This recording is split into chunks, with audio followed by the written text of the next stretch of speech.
நம்ம எல்லாரும் ஒரு பக்கம் பாகிஸ்தான்ல இருக்கக்கூடிய தீவிரவாதத்தை பத்தி பேசிக்கிட்டு இருந்தா, பாகிஸ்தானை கழுவி ஊத்திக்கிட்டு இருந்தா, நம்ம நாட்டுக்குள்ளேயே சில கேவலவாதிங்க, சில வீணா போனவங்க இருக்கானுங்க. என்னத்த சொல்றதுன்னு தெரியல. அது வீணா போன செயல்களெல்லாம் செஞ்சுக்கிட்டு இருக்கிறானுங்க. இப்ப நம்ம கூகுள்ல போய் இந்தியா விசஸ் பாகிஸ்தான் இல்லாட்டி ஆபரேஷன் சிந்துன்னு சர்ச் பண்ணி பாருங்களேன். 3 பேத்தோட போட்டோஸ் வரும். அண்ட் ஆஃப் கோர்ஸ் நம்ம வந்து இப்ப கரண்டா இந்த இந்தியாவோட 3 ஹீரோஸ்ன்னு யாரு நம்ம சொல்லுவோம்னா, இந்த விக்ரம் மிஸ்ரி சார் அவர்களா இருக்கட்டும், இல்லாட்டி ஒமிகா சிங் அவர்களா இருக்கட்டும், இல்லாட்டி அஃப்கோர்ஸ் நம்ம குரேஷி மேடம் அவர்களாக இருக்கட்டும். இந்த 3 பேர்த்த தான் நம்ம இந்தியாவோட ஹீரோஸ் நம்ம இப்போ சொல்லிக்கிட்டு இருக்கோம். அஃப்கோர்ஸ் நம்மளோட இந்தியாவோட ஹீரோஸ் அவங்க தான். நம்மளோட இந்தியாவை இப்போ அவங்க தான் ரெப்ரசென்ட் பண்ணிக்கிட்டு இருக்கிறாங்க. இப்போ பாகிஸ்தான்காரன் வந்து நம்ம இந்தியாவை தாக்கிட்டு இருக்கிறான். அதை வந்து திருப்பி தாக்குறதா இருக்கட்டும், இல்லாட்டி டிஃபென்ஸ் பண்றது, அட்டாக் பண்றது, இரவு பகல்னு சொல்லிட்டு உழைச்சிக்கிட்டு இருக்கிறாங்க. அவங்க நாட்டுக்காக போராடிக்கிட்டு இருக்கிறாங்க. ஆனா இப்படிப்பட்ட ஆளுங்களையும் நம்ம நாட்டு மக்கள், நம்ம நாட்டுக்குள்ள இருக்கிற சில கேவலவாதிங்க, இந்த ஹீரோஸ் இருக்காங்களே, இவங்கள வந்து நீ வந்து முஸ்லீம், நீ வந்து டெரரிஸ்ட் தான், நீயும் டெரரிஸ்ட் ஆளுங்க தான் அப்படின்னு சொல்லிட்டு குரேஷி அவர் மேடம் அவர்களை சொல்றதா இருக்கட்டும், இல்லாட்டி வமிகா சிங் அவர்கள் வந்து அவங்களோட கேஸ்ட்டை பத்தி உனக்கு தெரியுமா, அவங்க எப்படியாப்பட்ட ஆளு தெரியுமா, என்ன ஜாதின்னு உனக்கு தெரியுமான்னு சொல்லிட்டு அவங்கள பத்தி அந்த மாதிரி பாயிண்ட் பண்றதா இருக்கட்டும், ட்ரால் பண்றதா இருக்கட்டும், இல்லாட்டி நம்ம விக்ரம் மிஸ்ரி சார் அவர்களை வந்து அவர் என்னென்ன வேலை பார்த்துருக்காரு தெரியுமா, அவரும் ஒரு டெரரிஸ்ட் தான், அவர் வந்து பயந்தாங்கோலி, அவர் வந்து சீஸ்ஃபயர் வந்து பயந்து அறிவிச்சிட்டாரு இந்த பாகிஸ்தானோட அப்படின்னு சொல்லிட்டு அவரை ட்ரோல் பண்றதா இருக்கட்டும். இந்த மாதிரி பேர் தெரியாத இந்த ட்விட்டர் பேஜ் இருக்கட்டும், இல்லை சோஷியல் மீடியா பிளாட்ஃபார்ம் பேஜஸ் எல்லாம் இருக்கட்டும், மொத்தெல்லாம் இவனுங்க காட்ட மாட்டானுங்க. சும்மா இந்த மாதிரி போஸ்ட்டை போடுறது, அவர் என்னன்னு தெரியுமா, அவர் இப்படி இருந்தாலும் தெரியுமா அப்படின்னு சொல்லிட்டு சும்மா டைம் பாஸ் இல்லாம கேவலமான போஸ்ட்டை போடுறது. அந்த போஸ்ட் போயிடுச்சுன்னு வச்சுக்கோங்களேன், அந்த பேஜ் வந்து ரீச் ஆக ஆரம்பிச்சிடும். அதுக்கப்புறம் ஒரு 4-5 காசை பார்க்கலாம்ல, அதுக்காண்டி இந்த மாதிரி கேவலமான செயல்களை செஞ்சுக்கிட்டு இருக்காங்க. அதுவும் சில பொலிட்டிஷியன்ஸ் வந்து நம்மளோட குரேஷி மேடம் அவர்களா இருக்கட்டும், வமிகா சிங் அவர்களா இருக்கட்டும், அவங்களோட ரிலீஜன், அவங்களோட காஸ்ட் பாயிண்ட் பண்ணி அவங்கள வந்து கேவலமா பேசியிருக்காங்க. இன்னைக்கு வீடியோல இதை பத்தி தான் நம்ம டீடைலா பார்க்க போறோம். வாங்க வீடியோக்குள்ள போலாம். அதுக்கு முன்னாடி நீங்க இன்னும் நம்ம சேனலை சப்ஸ்கிரைப் பண்ணலனா சப்ஸ்கிரைப் பண்ணிக்கங்க. அப்பதான் இந்த மாதிரி வீடியோஸ் எல்லாம் நம்ம சேனல் நம்ம அப்லோட் பண்ண உடனே உங்களுக்கு நோட்டிபிகேஷன் வரும். எவ்ரிடே நம்ம அப்லோட் பண்ணிக்கிட்டு இருக்கோம், உங்களுக்கு நோட்டிபிகேஷன் வரும். நோட்டிபிகேஷன் வந்துச்சுன்னா நீங்க இந்த வீடியோஸ்லாம் மிஸ் பண்ணாம பார்ப்பீங்க. அதுக்கு தான் சப்ஸ்கிரைப் பண்ண சொல்றேன். வீடியோ ஸ்டார்ட் பண்ணலாம்ல. Hello everyone, this is Yasser. Welcome to Yasser Speaks.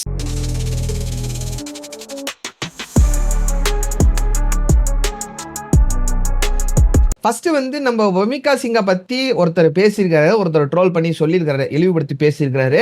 அதை பத்தி யார் பேசுறான்னு பார்ப்போம். ஒரு பொலிட்டிக்கல் லீடருங்க, ஒரு பொலிட்டிஷியனு, பெரிய லீடர் தான் அந்த மனுஷன். அவர் வந்து ஒரு ஓப்பன் ஃபோரம் ஹால்ல ஒரு மேடையில ஏறி பேசுறாரு. அவர் என்ன சொல்றாருன்னா, இப்போ வந்து இந்த மக்கள் எல்லாருமே ஒமிகா சிங்கை வந்து தலைமையில தூக்கி வச்சு ஆடிக்கிட்டு இருக்கிறாங்க. இவங்களுக்கு இவ்வளோ பேரு புகழ் கிடைச்சிருக்குல்ல, சப்போஸ் அவங்களோட ஜாதி என்னன்னு மக்களுக்கு தெரிஞ்சிருந்துச்சுன்னா மக்கள் வந்து இவ்வளோ பேரு புகழ் அவங்களுக்கு கொடுத்துருக்க மாட்டாங்க, இப்படி தலைமையில தூக்கி வச்சு ஆடி இருக்க மாட்டாங்க அப்படின்னு சொல்லிட்டு ஒரு ஓப்பன் ஃபோரம் ஹால்ல எல்லாத்துக்கு முன்னாடி சொல்றாரு. அவர் எப்படி சொன்னார்னு எனக்கு சுத்தமா புரியல. அப்படின்னா என்னடா ஓப்பன் ஃபோரம்ல பேசக்கூடாது, பிரைவேட்டா பேசிக்கலாம்னு சொல்றியான்னு கேட்டீங்கன்னா, நான் அப்படி சொல்ல வரல. இல்ல, இவர் பேச்சு கேட்கறதுக்கு எத்தனை பேர் இருப்பாங்க. இந்த மாதிரி ஒரு ஜாதி வெறிய வந்து எல்லா மக்கள் மனசுலயும் ஒரு இது பண்றாரு. இவரு எப்படி இருக்கிறாருன்னு என்னன்னு தெரியல, இவரு உள்ளுக்குள்ள எப்படி இருப்பாருன்னு தெரியல. சாதாரணமா இந்த ஓட்டுக்காக இந்த வந்து அரசியலா மாத்திக்கிட்டு இருக்காரு, ஜாதி ஓட்டுக்காக இந்த அரசியலா மாத்திக்கிட்டு இருக்கிறாரு. இவர் என்ன சொல்றதுன்னே தெரியல. இப்போ வந்து மக்கள் வந்து இவங்களுக்கு இவ்வளோ பேரு புகழ் கொடுத்துருக்காங்க, இவ்வளோ பேரு புகழ் அவங்க வந்திருக்குன்னா பிகாஸ் அவங்க பண்ண அச்சீவ்மெண்ட். இப்போ அந்த பொசிஷன்ல அவங்க போய் உட்காந்துருக்காங்கன்னா அவங்க அந்த அளவுக்கு எஃபோர்ட் போட்டிருக்காங்க, அந்த அளவுக்கு அச்சீவ்மெண்ட் பண்ணியிருக்காங்க. அந்த அச்சீவ்மெண்ட்ஸ்னால தான் அந்த பொசிஷனு இந்த கவர்மெண்ட் உங்களுக்கு கொடுத்துருக்கு. அதனால தான் இந்த ஆபரேஷன் சிந்தூரை அவங்க லீட் பண்ணியிருக்காங்க. அதை பற்றிலாம் இவருக்கு புரியாமல், அங்கே என்ன நடக்குதுன்னே புரியாமல், இவர் வந்து இங்கே ஜாதி தெரிஞ்சிருந்தா அதான் இருக்கும் இதாக இருக்குன்னு சொல்லிட்டு அவங்களை காஸ்ட்டை பாயிண்ட் பண்ணி பேசியிருக்காரு. இவர் எந்த மாதிரி பேசினாருன்னு புரியல. அதான் அரசியல்னா என்ன வேணா பேசலாம், எப்படி வேணா ஓட்ட வாங்கிக்கலாம்னு நினைச்சுக்கிட்டு இவர் இந்த மாதிரி கேவலமான பேச்சை கொடுத்துருக்காரு, ஸ்பீச்சை கொடுத்துருக்காரு. இதுக்காகவும் பல பேர் கை தட்டி இருக்கிறாங்க. ஆனா நிறைய மக்கள் இதை எதிர்த்து இதை வந்து அப்போஸ் பண்ணியிருக்காங்க. நம்மளோட யோகி ஆதித்யானந்த் அவர்கள் கூட என்ன சொல்லியிருக்காங்க, இந்த மாதிரி இந்த ஜாதி மதம் இதெல்லாம் பேசாதீங்க, இங்கே வந்து வேற பிரச்சனை நடந்துகிட்டு இருக்குது, இந்த மாதிரிலாம் பேசிக்கிட்டு இருக்காதீங்க, இதில் இதை கொண்டு வராதிங்க அப்படின்னு சொல்லிட்டு அவர் ரிப்ளையும் பண்ணியிருக்காரு. இருந்தாலும் இவர் பேசுனது ஒரு மோசமான ஸ்பீச் தான் நான் இந்த வீடியோவில் சொல்லிக்கிறேன். அதுக்கு அடுத்தது என்ன ஆகுதுன்னா, நம்மளோட கொலோனல் சோஃபியா குரேஷி அவர்களையும் இன்னொரு பொலிட்டிஷியன், இந்த பொலிட்டிஷியன் எப்படி பேசினாரு ஒரு மேடையில் நின்று, அதே மாரி இன்னொரு பொலிட்டீஷியன் வந்து நம்மளோட சொலகன் சூஃபியா குரேஷிய வந்து இழிவுபடுத்தி பேசியிருக்காரு. அவர் என்ன சொல்லியிருக்காருன்னா, ஆரம்பத்துலலாம் நல்லா தான் ஆரம்பிக்கிறாரு. அவர் என்ன சொல்றாருன்னா, இந்த ஆப்பரேஷன் சிந்தூர் அப்படின்னு சொல்லப்படக்கூடிய ஆப்பரேஷன் நடத்துனாங்க. இந்த ஆப்பரேஷன் சிந்தூர் யாரு நடத்துனது? எங்களோட மோடிஜி நடத்துனது அப்படின்னு சொல்றாரு. சரி, ஓகே. மோடிஜி நடத்துனாரு. கரெக்ட் தான். மோடிஜி நடத்துனால நம்ம எல்லாருமே பெருமைப்பட்டுக்கிட்டு தான் இருக்கிறோம். ஆனா, அதுக்கு அடுத்தது அவர் என்ன சொல்றாருன்னா, எப்படி மோடிஜி பிளான் பண்ணி அவங்களோட தம்பி, அவங்களோட சிஸ்டர், சாரி, அவங்களோட பெஹன வச்சே நாங்க வந்து தாக்கி அந்த டெரரிஸ்ட்ட தாக்கணும் பார்த்தீங்களா? அப்படிங்கிறாரு. புரியல நான் சொன்னது. அவர் என்ன சொல்றாருன்னா, இவங்க முஸ்லீம்ல, சோஃபியா குரேஷி அவர்கள் முஸ்லீம்ல, அந்த அவங்கள முஸ்லீம் டெரரிஸ்ட்டுக்கு தானே வந்து தாக்குனது. அந்த டெரரிஸ்ட்டுகள அவங்களோட தங்கச்சி, அவங்களோட பெஹன வச்சே நாங்க தாக்கிட்டோம். தாக்கி க்ளோஸ் பண்ணிட்டோம். எப்படி நல்லா பிளான் பண்ணி எக்ஸிக்யூட் பண்ணாரு பார்த்தீங்களா எங்களோட மோடிஜி? அப்படின்னு சொல்லிட்டு ஒரு பெருமையா இத வந்து ஒரு இதா பேசிக்கிட்டு இருக்கிறாரு. இவரு மோடிஜி வந்து சொன்னாரா? அவரே மனுஷன் வந்து நாட்டுக்காக அங்க கஷ்டப்பட்டுட்டு இருக்காரு. இங்க வந்து பாகிஸ்தான்காரன் அடிச்சுக்கிட்டு இருக்காங்க. இங்க வந்து இப்ப புதுசா சைனாக்காரன் ஒரு பிரச்சனை கிளப்பி இருக்கிறான். இங்க இருந்து ஒரு பங்களாதேஷ்காரன் வந்து ஒரு பிரச்சனை கிளப்பி இருக்கிறான். அங்கிட்டு இருந்து ஒரு பிரச்சனை கிளம்பி இருக்குது. இங்க யுஎஸ்ல இருந்து ஒரு பிரச்சனை கிளம்பி இருக்குது. இந்த மாதிரி ஏகப்பட்ட பிரச்சனை வந்துகிட்டு இருக்குது. அந்த மனுஷன் போராடிக்கிட்டு இருக்காரு. ஆனா இவர் வந்து எங்க மோடிஜி அப்படி பண்ணிட்டாரு, இப்படி பண்ணிட்டாரு. சரிப்பா, எல்லாருமே நாங்க பெருமைப்பட்டுக்கிட்டு தான் இருக்கிறோம். இந்த மாதிரி ஆபரேஷன் சிந்தூர் அப்ப நடத்துனது எல்லாருமே ஆஸ் ஏ இந்தியனா எல்லாம் நானும் பெருமைப்படுறேன். எல்லாரும் மக்கள் பெருமைப்பட்டுக்கிட்டு தான் இருக்காங்க. ஆனா அவங்க முஸ்லீம்னு சொல்லிட்டு அவங்க வந்து ஏதோ தீவிரவாதி மாதிரி சொல்றது விதமா இருக்கட்டும். இவங்க இந்த தீவிரவாதத்துக்கு தங்கச்சி, இந்த தீவிரவாதம் முஸ்லீம், இவங்க இந்த தீவிரவாதி தாக்கின வந்து முஸ்லீம், அவங்களோட தங்கச்சி தான் இவங்கள, அவங்களோட தங்கச்சியை வச்சு நாங்க அடிச்சிட்டோம் அப்படின்னு இந்த மாதிரி கேவலமா அவர் சொல்லியிருக்காரு. சொல்லிவிட்டு அவர் என்ன சொல்றாருன்னா, நான் வந்து அந்த மாதிரி பாயிண்ட் பண்ணி நான் சொல்லல. நான் வந்து வேற விதமா சொன்னேன். ஆனா அது வந்து மக்கள்கிட்ட இப்படி போயிருச்சு அப்படின்னு சொல்லிட்டு திருப்பி அந்தர் பெல்ட் அடிச்சுக்கிட்டு இருக்கிறாரு. என்ன பண்றதுன்னே தெரியல. கரெக்டா மாட்டிக்கிட்டாரு, வசமா மாட்டிக்கிட்டாரு. மாட்டின உடனே திருப்பி வந்து மீடியா முன்னாடி அண்டர் பெல்ட் அடிச்சுக்கிட்டு இருக்காரு. தயவு செஞ்சு என்ன நடக்குதுன்னு புரிஞ்சுக்கங்க. சாதாரண இந்த ஓட்டுக்காக உள்ளுக்குள்ள வந்து நீங்க வந்து பிரிவினை ஏற்படுத்திக்கிட்டு இருக்காதீங்க. எல்லாருமே ஒரு நல்லா தான் இருக்கிறோம், எல்லாம் ஒண்ணா இருக்கிறோம். இந்துஸா இருக்கட்டும், முஸ்லீமா இருக்கட்டும், கிறிஸ்டியனா இருக்கட்டும், எல்லாம் நாங்க வந்து இந்தியன்ஸ் தான் சொல்லிட்டு நம்ம வந்து பெருமையப்படக்கூடிய பல செயல் பண்ணிக்கிட்டு இருக்கிறோம். இப்ப இங்க இருந்து அது என்னது துருக்கியில இருந்து என்ன நடந்துச்சுன்னா, இங்க இந்த பாகிஸ்தானுக்கு சப்போர்ட் பண்ணானுங்க. அதுக்காக நம்ம வந்து முஸ்லீம்ஸ், இந்துஸ் எல்லாமே சேர்ந்து அந்த துருக்கி இருக்கக்கூடிய அந்த அக்ரிமெண்டா இருக்கட்டும், அந்த அங்கிருந்து வரக்கூடிய ப்ராடக்ட்ஸா இருக்கட்டும், அதெல்லாம் நம்ம வந்து பாய்காட் பண்ணிக்கிட்டு இருக்கிறோம். எல்லாருமே இஸ்லாமிய யூனிவர்சிட்டி, ஒருத்தவங்களோட இஸ்லாம் யூனிவர்சிட்டி வந்து நேத்து கூட நம்ம வீடியோ போட்டிருந்தேன். அந்த யூனிவர்சிட்டி என்ன சொல்லிட்டாங்கன்னா, நாங்க வந்து மெமரண்டட் ஆஃப் அண்டர்ஸ்டாண்டிங் அப்படி சொல்லப்படக்கூடிய அண்டர்ஸ்டாண்டிங்கை நாங்கள் வந்து ரத்து பண்ணுறோம், சஸ்பெண்ட் பண்ணுறோம் அப்படின்னு சொல்லிட்டு அந்த துருக்கி கூட சஸ்பெண்ட் பண்ணுறோம் சொல்லியிருக்கிறாங்க.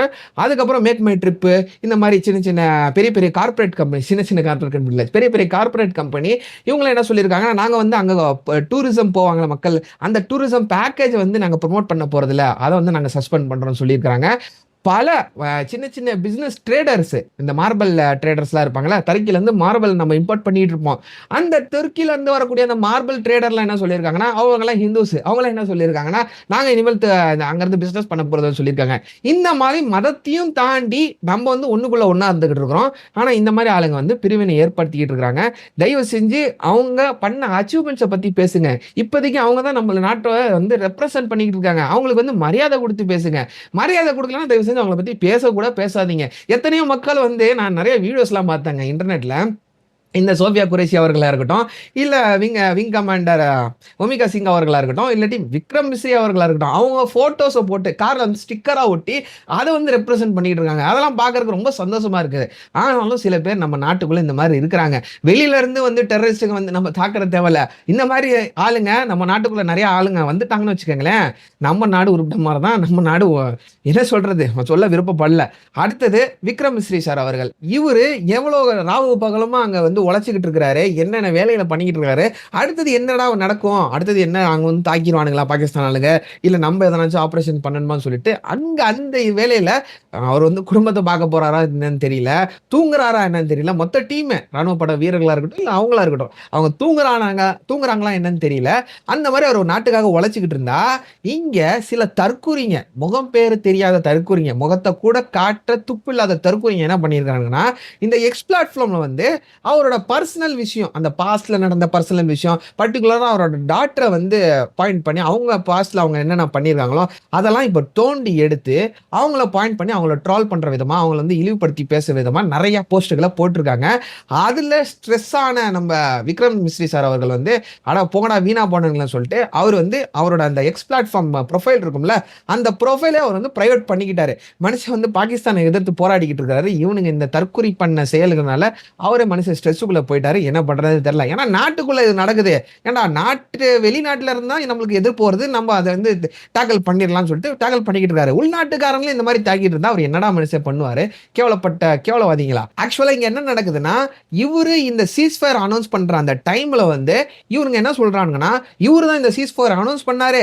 இவரு வந்து பயந்து போயிட்டாருப்பா. பாகிஸ்தானுக்கு பயந்து போயிட்டாரு. பயந்து போய் தான் இந்த சீஸ் ஃபயர் அனௌன்ஸ் பண்ணியிருக்காரு விக்ரம் மிஸ்ரி அப்படின்னு சொல்லிட்டு சில போஸ்ட்டுகள போட்டிருக்காங்க. ஆனா தற்குறி பயல்களா, இவரு வந்து அனௌன்ஸ் பண்ணல சீஸ் ஃபயர். 2 கவர்ன்மென்ட்டும் பேசி முடிவு எடுத்தனால தான் இந்த சீஸ் ஃபயர் அனௌன்ஸ் ஆச்சு. ஆனா இவரு தான் ஏதோ அனௌன்ஸ் பண்ண மாரி, இவரு ஏதோ பயந்துட்ட மாரி சில போஸ்ட்டுகள போட்டிருக்காங்க. அடுத்தது என்ன சொல்றாங்கன்னா, இன்னொரு பக்கத்துல இருந்து இவரு வந்து பாகிஸ்தான காப்பாத்தணும்னு சொல்லிட்டு இந்த சீஸ் ஃபயர் அனௌன்ஸ் பண்ணிட்டாரா இந்த தற்குறிங்க சொல்றாங்க. சில தற்குறிங்க இவரு வந்து பயந்து போய் அனௌன்ஸ் பண்ணிட்டாராம். சில தற்குறிங்க வந்து என்ன சொல்றாங்கன்னா, இவரு வந்து பாகிஸ்தான காப்பாத்தணும்னு சொல்லிட்டு சீஸ் ஃபயர் அனௌன்ஸ் பண்ணிட்டாராம். என்ன என்ன சொல்றதுன்னே தெரியல. அதுக்கப்புறம் இவர தாக்க முடியாதுன்னு தெரிஞ்சுக்கிட்டு, இவரோட டாட்டர பாயிண்ட் பண்ணி, உங்களோட டாட்டரோட பாஸ்ட்ல என்ன நடந்திருக்குதோ, அவங்களோட சோசியல் மீடியா போஸ்ட்லாம் எடுத்து, அத கேவலப்படுத்தி எந்த விதமா கேவலப்படுத்த முடியுமோ, அந்த அளவுக்கு கேவலப்படுத்தி சில போஸ்ட்டுகள போட்டிருக்காங்க. இதனால தான் மனுஷன் வந்து ஸ்ட்ரெஸ்ஸுக்கு ஆளாகி, இந்த எக்ஸ் பிளாட்ஃபார்ம வந்து அவர் வந்து பிரைவேட் பண்ணிக்கிட்டாரு. அந்த அளவுக்கு இவங்க வந்து தள்ளிட்டானுங்க. என்ன பண்ணுவாரு மனுஷன்? நாட்டுக்குள்ளேயே இந்த மாரி டார்ச்சர் பண்ணிக்கிட்டு இருந்தா, அவர் மனுஷன் என்ன பண்ணுவாரு? எங்கத்த போய் போராடுவாரு? ஃபர்ஸ்ட் இந்த மாரி தற்குறிங்கலாம் அடிச்சு நொறுக்கணும். இவனுங்க வந்து நம்ம விக்ரம் மிஸ்ரி சார வந்து பயந்தாங்கோலி அப்படின்னு சொல்லிக்கிட்டு இருக்கிறானுங்களே, நிஜமாலே இவனுங்க தான் பயந்தாங்கோலி. ஏன்னா இவனுங்கலாம் முகத்தையே காட்ட துப்பு இல்லாதவனுங்க. முகத்தெல்லாம் காட்டாம தான் இந்த போஸ்ட் எல்லாம் போட்டுக்கிட்டு இருக்கிறானுங்க. அந்த மாரி பயந்தாங்கோலிங்க இவனுங்க வந்து நான் விக்ரம் மிஸ்ரி நாட்டுக்காக போராடிக்கிட்டு இருக்கிறாரு. அந்த டெரரிஸ்ட்டுக்கு எதிர்த்து போராடிக்கிட்டு இருக்காரு. இவர வந்து பயந்தாங்கோலின்னு சொல்லிட்டு இருக்காங்க தற்குறிங்க. அண்ட் அஃப்கோர்ஸ் இந்த இவனுங்கெல்லாம் ஒரு மிகப்பெரிய வைரஸ். இந்தியால இருக்கக்கூடிய மிகப்பெரிய வைரஸ். இந்த வைரஸ் எல்லாம் நம்ம கிளீன் பண்ணணும். வைரஸ நம்ம கிளீன் பண்ணணும்னு வச்சுக்கோங்களேன், நம்ம நாடு க்ரோ ஆறது ரொம்ப கஷ்டம். அதுக்காக தான் இந்த வீடியோ நான் மேக் பண்ணேன். இன்னைக்கு வீடியோ அவ்வளோதான். நாளைக்கு இதே மாதிரி ஒரு இன்ட்ரெஸ்டிங்கான வீடியோல பார்க்கலாம். டில் தென் டேக் கேர். பாய்.